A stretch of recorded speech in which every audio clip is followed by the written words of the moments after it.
Grocery শপিংয়ের পর আমরা বেরিয়ে পড়ি। এরপর চলে আসি একটা ইয়াররিংসের দোকানে। এখন আমার ইয়াররিংস কেনার কোনো দরকারই ছিল না, কার জন্য কিনছি সেটা একটু পরেই বলছি।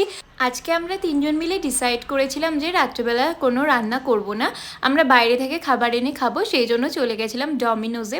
আজকে আমাদের ডিনারে ছিল পিৎজা, কোল্ড কফি, নুডলস, আর তার সাথে ভেবেছিলাম নেটফ্লিক্সের মুভি দেখব। এবার তবে বলি ইয়াররিংসটা কার জন্য কিনেছি। রাইমার বার্থডে পেরিয়ে গেছে 2 মাস আগে, কিন্তু সেই সময় পুজোর ছুটি ছিল, তাই ওর বার্থডেতে সেলিব্রেট করা হয়নি। আর সত্যি বলতে এখন আমরা 4th ইয়ার উঠে গেছি, সেরকমভাবে আমাদের কলেজেও আসতে লাগে না, যখন দরকার পড়ে তখনই আসি।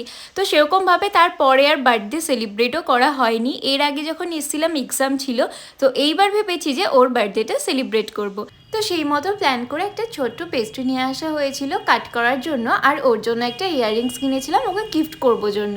আর মজার ব্যাপার হলো ইয়াররিংসটা ও নিজেই পছন্দ করেছিল, বাট তখনও জানতো না ওটা ওর জন্য কেনা হয়েছে। আমাদের দুজনের মধ্যেও ভুল বোঝাবুঝি ঝামেলা সবই হয়েছে, তাও আমরা আমাদের এই ফ্রেন্ডশিপটাকে নষ্ট হতে দেইনি। চাইলে খুব সহজভাবে একটা সম্পর্ক ভেঙে ফেলা যায়, কিন্তু সেই সম্পর্কটা সারা জীবন টিকিয়ে রাখাটাই সবথেকে বড় কঠিন কাজ, সেটা বন্ধুত্বর হোক বা ভালোবাসার।